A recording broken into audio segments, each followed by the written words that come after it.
el curso consta de 6 temas y yo les había dicho desde el principio que en los 2 primeros me iba a tardar un buen tiempo.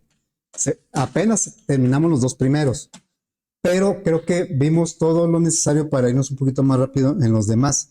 Sí vamos a alcanzar a ver los 6 temas. Hoy vamos a empezar con el 3. Entonces lo que empecemos a ver hoy, pues ya no entra ni en el proyecto ni en el examen. Bueno, el examen que va a haber del tema 2 no es exactamente de lo que dice el temario, el tema 2, sino que ahí incluyó conceptos y elementos que no vienen directamente como parte del programa, pero que yo creo que son muy necesarios, como los arreglos de objetos y algunos detalles que no vienen como parte del programa, pero pues se tienen que ver. Entonces, hoy vamos a empezar a ver el tema de herencia, que es el 3, y luego el polimorfismo, que es el 4, pues van muy de la mano, prácticamente los vamos a ver juntos. Bien, vamos a empezar con el tema de la herencia. Para eso, bueno, voy a tomar por aquí, voy a tomar un documento que luego les voy a compartir.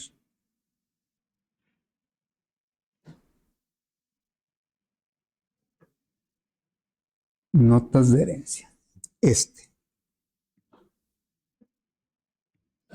Bien.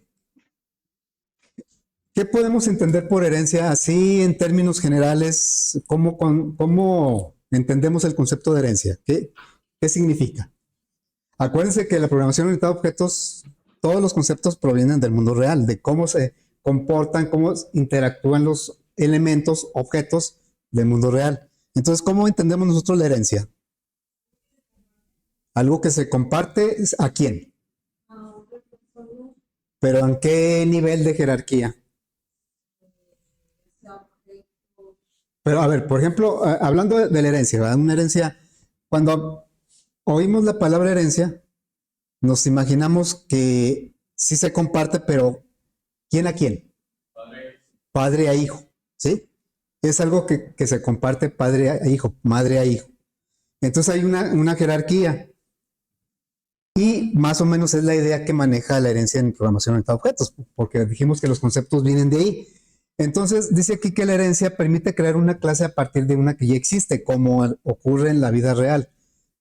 Con los seres vivos, se crea un ser vivo a partir de otro que ya existe. Y ese ser vivo nuevo, pues comparte muchas cosas que tiene en ese caso el padre, ¿verdad? Ahora, no es una clonación, no es una duplicación, no, es un nuevo elemento, un nuevo ser, en el caso de los seres vivos, que puede compartir o comparte características, pero que es individual. Entonces, aparte de que recibe genes y cuestiones, porque aquí más bien habla de herencia, pero no de bienes. Tal vez lo asociamos mucho con bienes, ¿verdad? Que dejan casas, dinero, pero aquí más bien se refiere como una herencia genética. Entonces, ¿cómo ha sido la evolución de en específico, bueno, de cualquier ser vivo? La evolución, porque, por ejemplo, ahorita nosotros, como seres humanos, tenemos ciertas cosas que generaciones de hace mucho tiempo no tenían. ¿Y cómo es que hemos ido evolucionando? Pues porque heredamos algunos genes, pero de acuerdo al contexto, de acuerdo al entorno, se van cambiando o se van detallando algunos de esos genes, o se van comportando de diferente manera.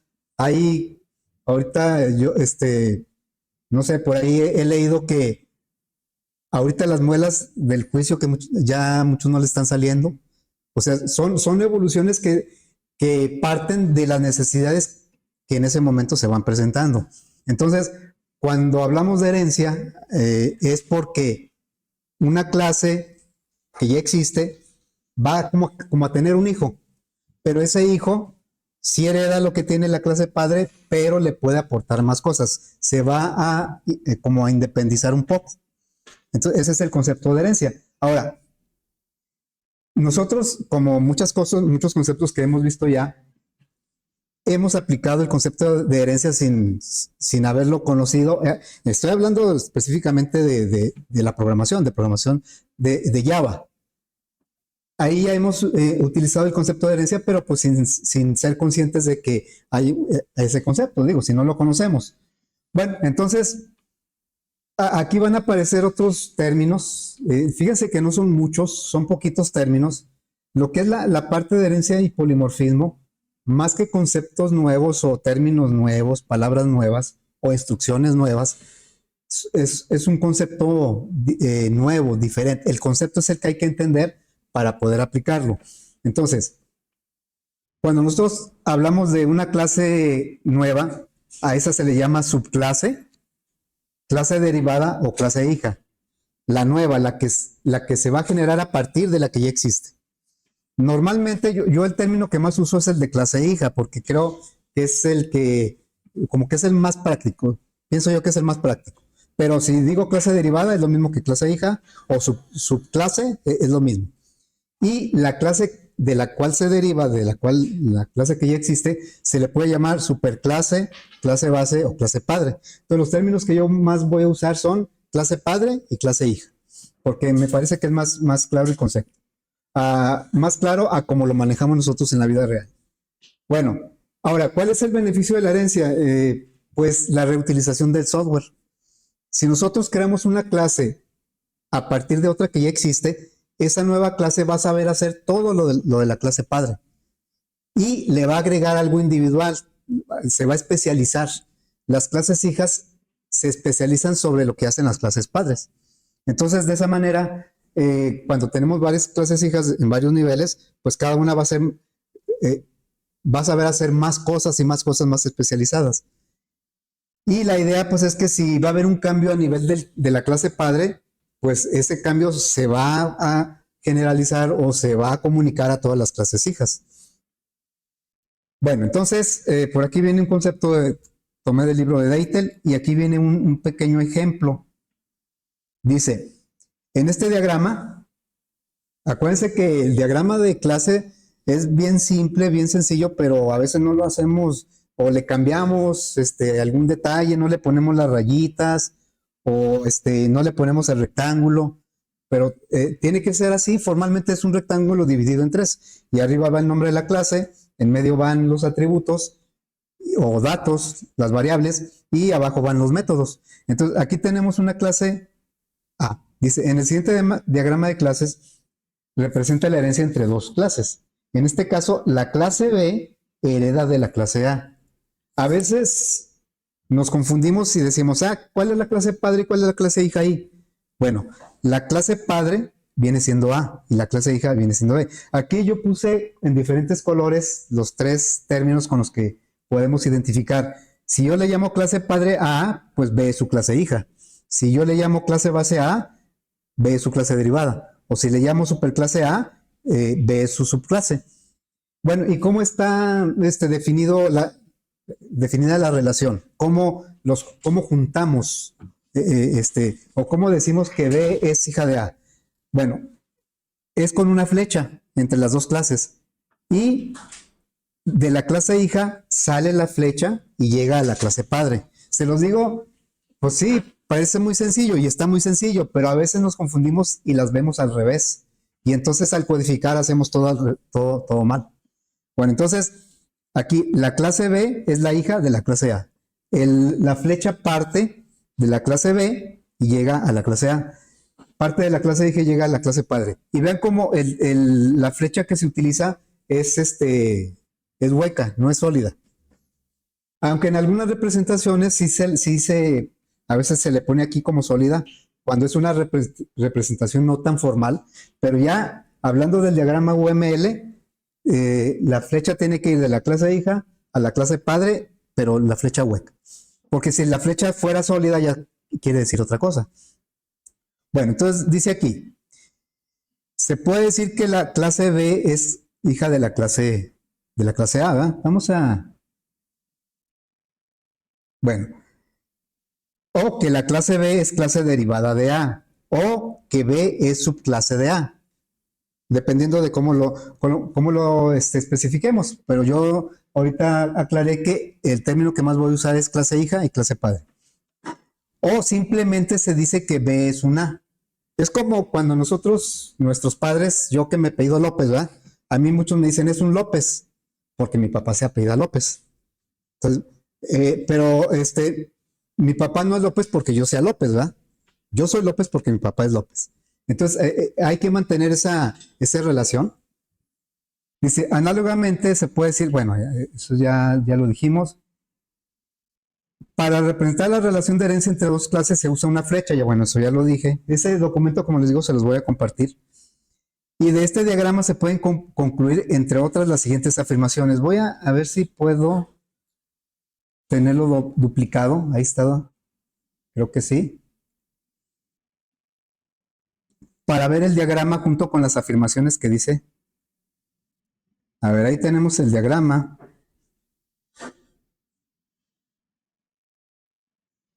Y por acá, por este lado, voy a tener las afirmaciones. Es el mismo documento, ¿eh?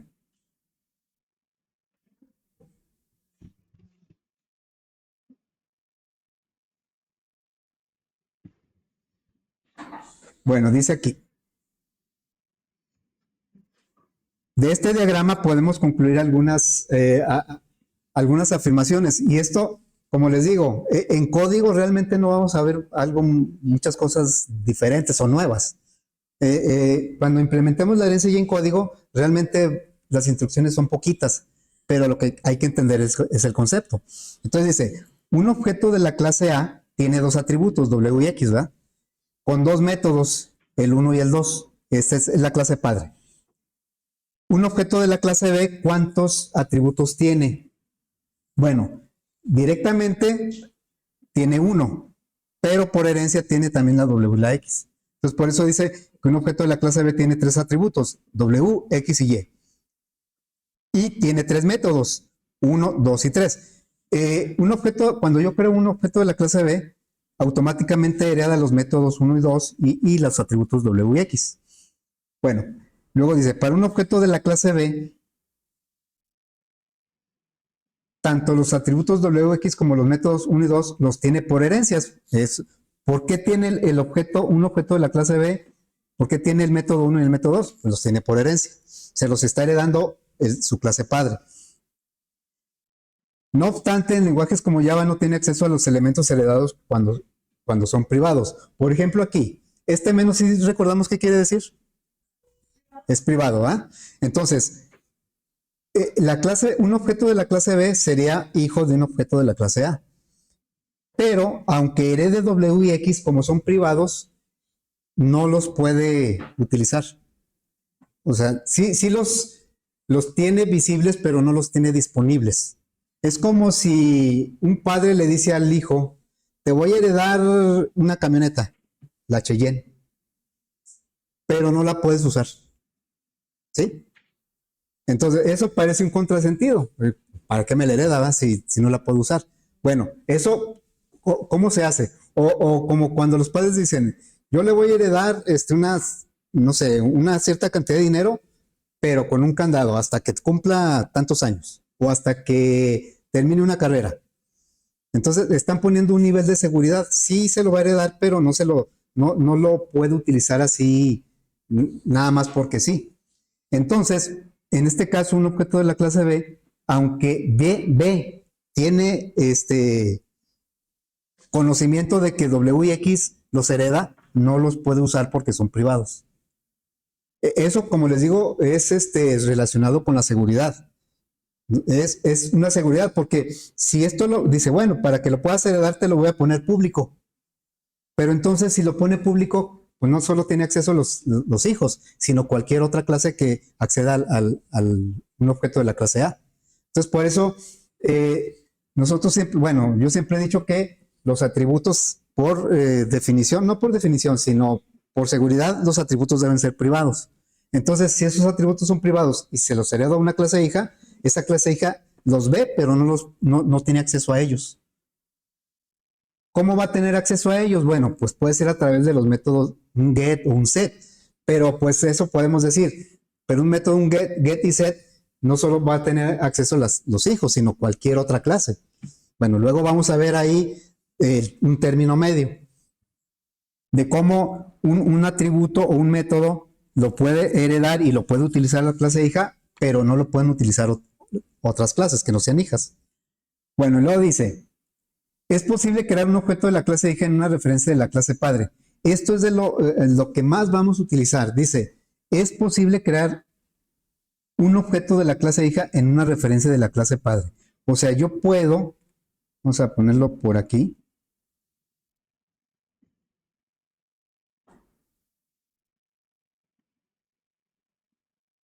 Yo puedo tener aquí, decirle, vamos a ponerlo más grande.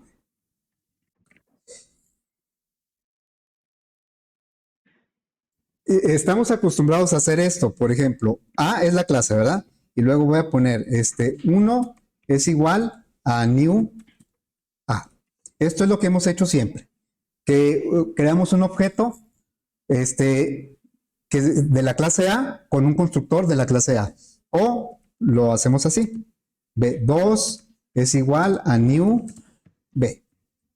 B con paréntesis, pues es el constructor de la clase B. Pero lo que me está diciendo ahí es que podemos hacer esto. A3 es igual a new B. Dice, yo puedo crear un objeto de una clase hija. Lo que me define qué tipo de objeto es el constructor. 3 es un objeto de la clase B, porque estoy usando el constructor de B. Pero lo estoy poniendo en una referencia de A. Esto es válido, bueno, lo ponemos aquí. Es válido porque A es padre de B. ¿Sí? Entonces, yo puedo crear un objeto de la clase hija, es como, yo soy López porque mi papá es López, ¿sí? Bueno, pero al revés no se puede. Por ejemplo, yo no puedo decir que B4 es igual a new. Es como si quisiéramos que el hijo tuviera un padre, que le naciera un padre al hijo. No, el hijo nace del padre y de la madre, no al revés. Entonces aquí, si yo hiciera algo como esto es un error. ¿Sí? Bueno, esto que puse aquí del objeto 3, el objeto 3, porque los dos primeros pues siempre lo hemos hecho así. Creamos un objeto de la clase empleado y usamos el constructor de empleado. Es lo que hemos estado haciendo siempre. Y no sé si alguna vez, creo que sí lo comenté esto al principio, yo decía que por qué un lenguaje como Java no es capaz de si yo pongo aquí la clase A, de que sepa que aquí siempre va a ir también la A. ¿Por qué cuando digo escáner, teclado es igual a new scanner? ¿Por qué no intuye que va a decir escáner del lado izquierdo y escáner del lado derecho? Para que no me obligue a repetir el nombre de la clase. Bueno, ya cuando empecé a ver la herencia entendí por qué. Porque yo puedo tener una clase, pero crear el objeto con otro constructor. Siempre y cuando el constructor de esa clase sea clase hija. ¿Sí? Entonces, nada más que hay una restricción, fíjense. Y esto lo voy a poner aquí abajo.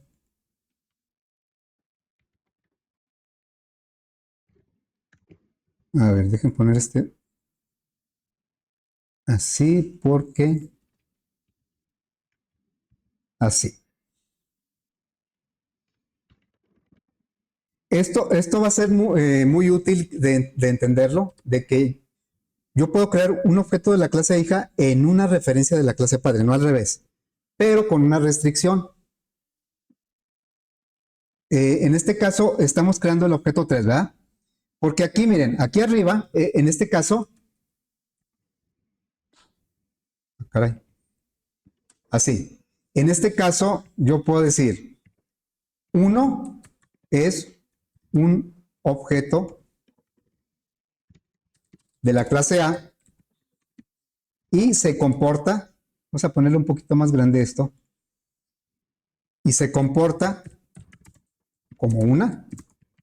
Esto es lo mismo lo que hemos hecho hasta ahorita.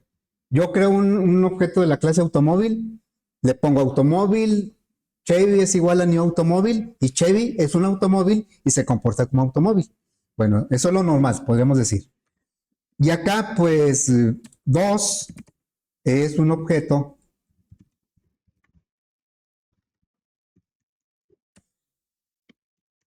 de la clase, aquí, no, aquí me faltó ponerle la, ¿sí? De la clase B y se comporta como un B. Eso parece bastante obvio. Bueno, pero en el caso que es de 3, 3 está usando una referencia de clase padre y se está creando como un hijo. Bueno, en este caso, lo que pondríamos es lo siguiente. 3 es un objeto de la clase B, pero se comporta como un A. ¿Sí? Este objeto 3 es un objeto, el que me dice qué tipo de objeto es el constructor, pero el que me dice cómo se comporta es la referencia. Entonces, regresándonos un poquito al diagrama, a este diagrama, yo cuando este objeto, el objeto 2, que es un B y su constructor es B, pues el objeto 2 tiene acceso a todo, al 1, al 2 y al 3. Pero el objeto 3, aunque tenga por herencia los métodos, el método 3, no por herencia, sino lo tiene directamente. Este objeto 3 está en una referencia de A, entonces se va a comportar como una A. Por lo tanto, no va a poder ejecutar el método 3. Fíjense bien, 3, ¿qué tipo de objeto es? Es un B, ¿sí? Por lo tanto, como objeto de la clase B, tendría acceso al método 3 porque es directo y al 1 y al 2 porque es por herencia, ¿sí? Pero como está en una referencia de A, entonces se va a comportar como la referencia. El objeto se comporta como la referencia. Y por lo tanto, 3 no tiene acceso bueno, aquí coincidió con el nombre del método, ¿no? El objeto 3 no tiene acceso al método 3. ¿Sí? Porque como está en una referencia de A, nada más tiene visibles el método 1 y el método 2. Entonces les digo, son detalles que tenemos que entender a la hora de aplicar la herencia, porque la sintaxis va a ser muy sencilla, como luego lo vamos a ver. Bueno, entonces vamos a checar qué más dice por aquí. Es posible crear un objeto, esto es lo mismo que estoy diciendo, en una referencia, dice, es posible crear un objeto de la clase hija en una referencia de la clase padre. Es decir, se puede crear un objeto de la clase B en una referencia de la clase A, aunque solo serán visibles los atributos y métodos definidos en la clase A. Los elementos definidos en la clase B siguen existiendo en el objeto, pero no los puede usar, no los puede acceder. Y lo que dice al revés no es posible crear un objeto de la clase padre en una referencia de la clase hija. O sea, el último ejemplo que puse, no era esto, ¿verdad? Esto no lo puedo hacer, no puedo crear un objeto de la clase padre en una referencia de la clase hija. Como no se puede en la vida real que de un hijo nazca un padre. Bueno, entonces continuamos con esto. Dice, a su vez, la clase hija puede tener su propia clase derivada. Aquí agregamos un tercer nivel al diagrama. Estamos agregando la clase C que hereda de la clase B. Entonces, la clase B actúa como hija de A, pero como padre de C. Ahora, ¿a qué tiene acceso un objeto de la clase C? Aquí lo podemos ver. Si un objeto de la clase C tendrá como atributos W, o sea, todos los que herede en línea directa, bueno, todo lo que herede. Por ejemplo, hereda el atributo Y a través de su padre B, pero por decirlo de alguna manera, la clase A es como su abuela, ¿no? Es una clase padre, pero indirecta, no es la directa. Pero todo lo que esté en esta línea lo va a heredar la clase C. Pero otra vez, ¿qué pasa si, por ejemplo, no sé si lo diga un poquito más adelante, qué pasa si yo creo un objeto de la clase C en una referencia de C? Pues va a tener acceso a todo. Pero si puedo crear un objeto de la clase C en una referencia de B porque es su padre, ¿sí? Pero en ese caso solo tendría acceso a los métodos 1, 2 y 3. Al 4 no, porque está en una referencia de B. Y si creo un objeto de la clase C en una referencia de A, que sí se puede porque es clase padre indirecta, entonces nada más voy a tener acceso a los métodos 1 y 2. A los otros, aunque los tengan, no los puedo usar. Hay que entender ese comportamiento para que pues, no nos confunda tanto a la hora de que ya hagamos en los ejercicios. Dice que una clase puede tener varias clases hijas, llegando a formar las llamadas jerarquía de clases. Aquí tengo algunos ejemplos. Un ejemplo típico es la clase animal. Animal, cuando tenemos una jerarquía, a eso se le llama jerarquía de clases. Y cuando tenemos una jerarquía, normalmente hay una clase que es la clase padre de todas. En este caso es animal. Animal es clase padre de herbívoro, de carnívoro y de omnívoro. Esta es una clasificación de animal, puede haber otras, ¿no? Pero la clase herbívoro, pues tiene como hijas a conejo y puede tener muchos otros hijos, ¿no? El herbívoro, los carnívoros, pues también puede tener muchos. El omnívoro. ¿Qué otro omnívoro hay aparte del hombre? ¿Qué es omnívoro? ¿Qué quiere decir omnívoro? Bueno, el herbívoro, pues come hierbas, ¿verdad? Y el carnívoro, pues come carne. ¿Y el omnívoro qué come? De los dos. ¿Habrá algún otro animal que sea omnívoro? El cerdo come de todo. Y creo que el oso también, ¿no? El oso. Bueno, entonces, esto es simplemente una clasificación, puede haber otras. Entonces, aquí se dice que la clase base de la jerarquía, pues es la que está al máximo nivel, es el que está al principio. La clase base de la jerarquía es animal. Y aquí, pues es animal porque, por ejemplo, un conejo, pues es un animal. Un león también es un animal. Cualquiera de estos es un animal. Un león es un carnívoro. Vean cómo la relación es pero yo no puedo decir que un carnívoro es una hiena, porque pues carnívoros hay muchos, no nada más la hiena, pero al revés sí lo puedo decir, una hiena es carnívoro y una hiena es animal. Luego aquí tenemos otro diagrama donde, bueno, este habla de motores y motores tiene tres clases hijas. Aquí, fíjense, si yo, por ejemplo, creo un objeto de la clase hombre, quiere decir que este objeto va a traer por herencia atributos de omnívoro y atributos de animal. Entonces, pues generalmente las clases bases tienen menos atributos y conforme va creciendo la jerarquía, cada nueva clase va heredando y el objeto de esa clase pues va a tener más atributos y más métodos. Aquí tenemos tres tipos de motores y cada uno de estos tiene sus subtipos de motores de corriente continua, corriente alterna, gasolina, diésel. Bueno, y por ejemplo gasolina pues tiene de 2 tiempos y de 4 tiempos. Seguramente habrá más clasificaciones. Entonces aquí un objeto de esta clase es un motor de gasolina, es de explosión y es un motor. Comparte por herencia todo esto. Y aquí tenemos un ejemplo donde ya se utiliza el diagrama de clase. Aquí esto ya es un diagrama de clase. Acá es más informal, ¿no?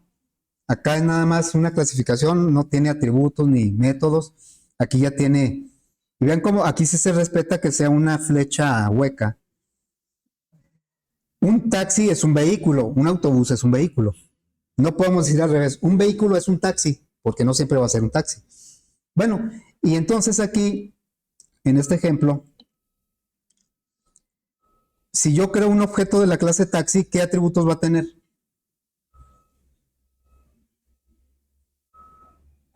Un objeto de la clase taxi. ¿Cuántos atributos va a tener? 4, 3 por herencia y 1 directo. ¿Y cuántos métodos?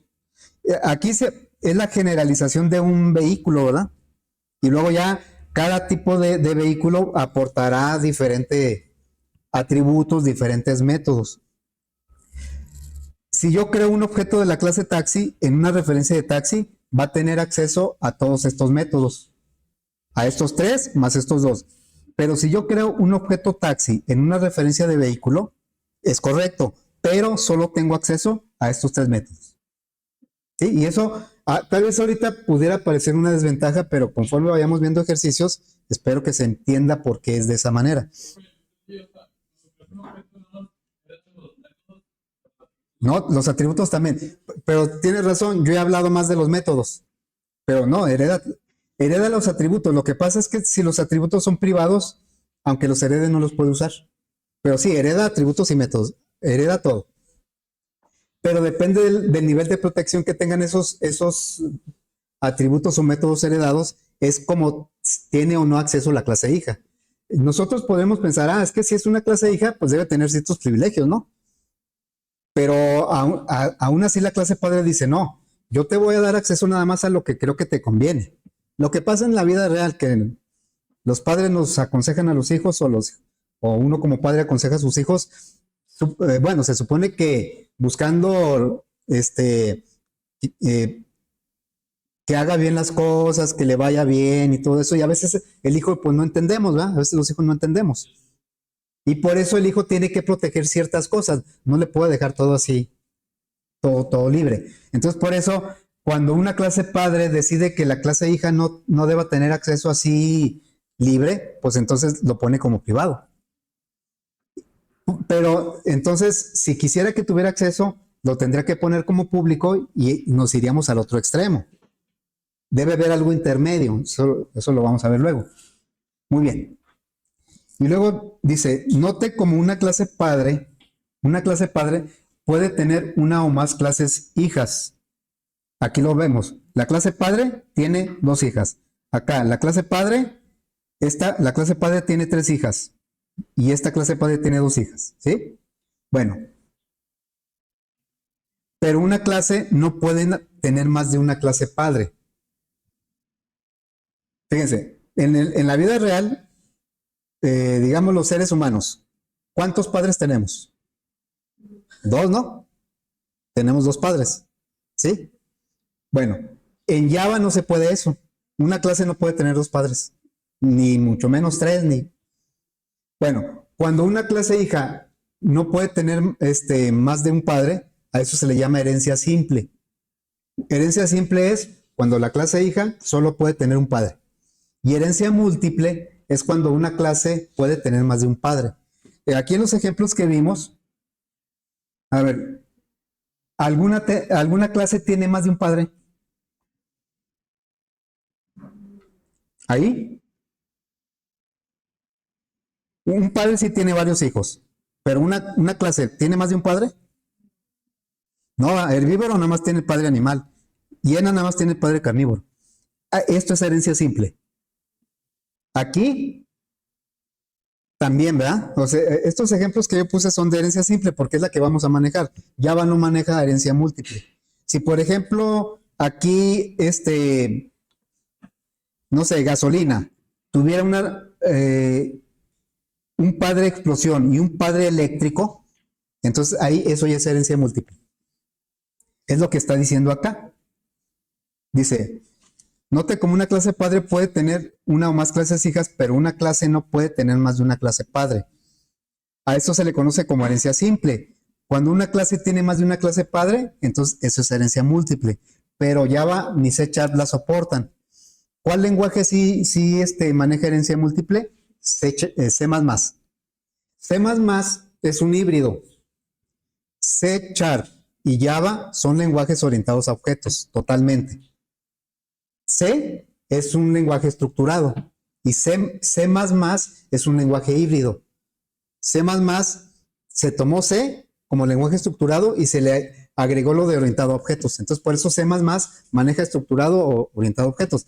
Y C++ sí utiliza o sí contempla la herencia múltiple. Nada más que, según dicen, la herencia múltiple acarrea muchos inconvenientes, muchas confusiones, muchos colisiones, si no se trabaja con mucho cuidado. Entonces, por eso, bueno, eso es lo que yo he leído por ahí. Por eso dice Java, dice Char, no nos metemos con herencia múltiple.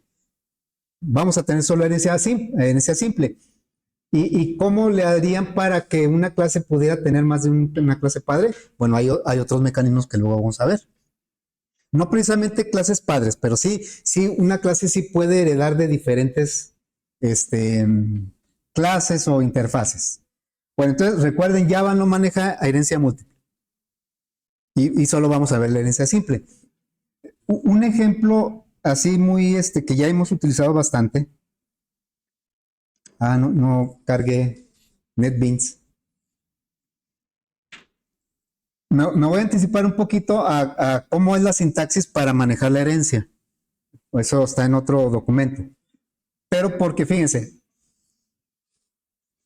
todos los componentes visuales que utilizamos, y de hecho no solo los visuales, muchos componentes de Java, muchas clases de Java ya aplican la herencia. En particular, nosotros cuando creamos una aplicación visual, ¿qué agregamos cuando creamos una aplicación visual? Que yo les digo, a ver, vamos a hacer aplicación visual. Porque cuando creamos un JFrame, ¿verdad? Porque cuando creamos una aplicación por default la hace en modo consola. Entonces yo les digo, pues que vamos a crear la visual, vamos a agregar un JFrame. Bueno, y vamos a ver un JFrame, por ejemplo este JFrame. Lo voy a abrir.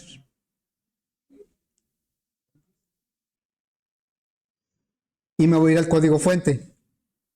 ¿Cómo se llama el JFrame? ¿Se acuerdan este? Se llama JFrame list. Es más, aquí lo dice. ¿Pero qué dice aquí? Public class JFrame lista. ¿Y luego qué dice? Extends de JFrame. Ahí está aplicando la herencia. Aquí le está diciendo que el JFrame lista es hija de la clase JFrame. Y eso a nosotros en qué nos beneficia.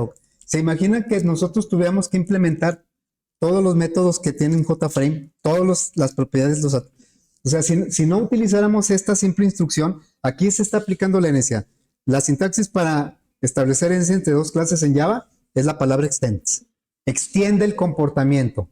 Entonces, lo que nosotros estamos logrando aquí es heredar todo el comportamiento de la clase JFrame que alguien hizo y que se ha de haber tardado un buen rato en hacer esa clase. Estamos heredando todo lo que sabe hacer un frame y se lo estamos poniendo a la clase JFrame lista. Esta es una clase que nosotros estamos creando. Y todo lo que le pongamos al JFrame lista es lo que le vamos a agregar a la clase hija. JFrame lista es clase hija de JFrame. Y todos los atributos que le pongamos, los elementos, todo eso es lo que lo hace diferente al JFrame lista del JFrame. Y así todos los componentes de Java guardan una relación muy estrecha que vamos a ir descubriendo poco a poco con el tema de herencia y polimorfismo. ¿Sí? Bueno, entonces, ahorita pues ya no va a haber tiempo de empezar un ejercicio. Ya ven que son poquitas las sesiones que no codificamos. Esta es una de ellas. Ya el lunes empezamos con un ejercicio de aplicación de la herencia. Bueno, hasta ahí no sé si tengan dudas o preguntas. Porque, bueno, ya ven que este tema es nuevo y el proyecto que están haciendo pues no tiene nada que ver con esto, ¿verdad? Porque este es un tema nuevo. El examen el examen 2 pues no va a tocar nada de lo de herencia. Eso será hasta el examen 3.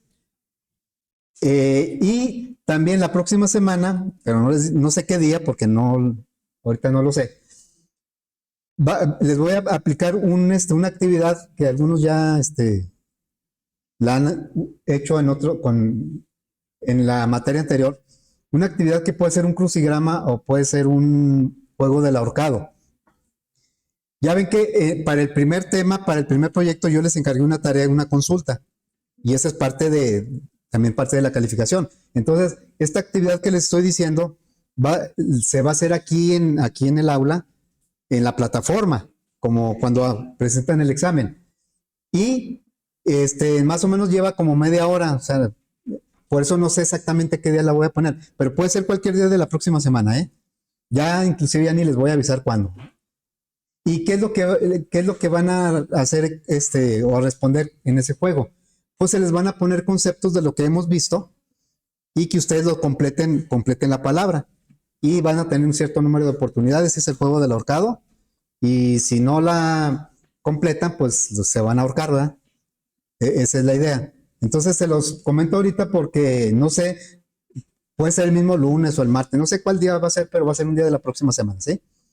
Para que lo tengan en cuenta y para que repasen por ahí los conceptos que vimos, o es más, lo que están haciendo en el proyecto 2, todo eso es lo que va a venir. Pero no es de código, ese es de puros conceptos, ¿sí? Ya después en el examen, pues ahí sí viene algo de código. Muy bien, entonces, para que ahí lo tomen en cuenta. ¿Dudas, preguntas? ¿No? Bueno, entonces ahí le vamos a dejar.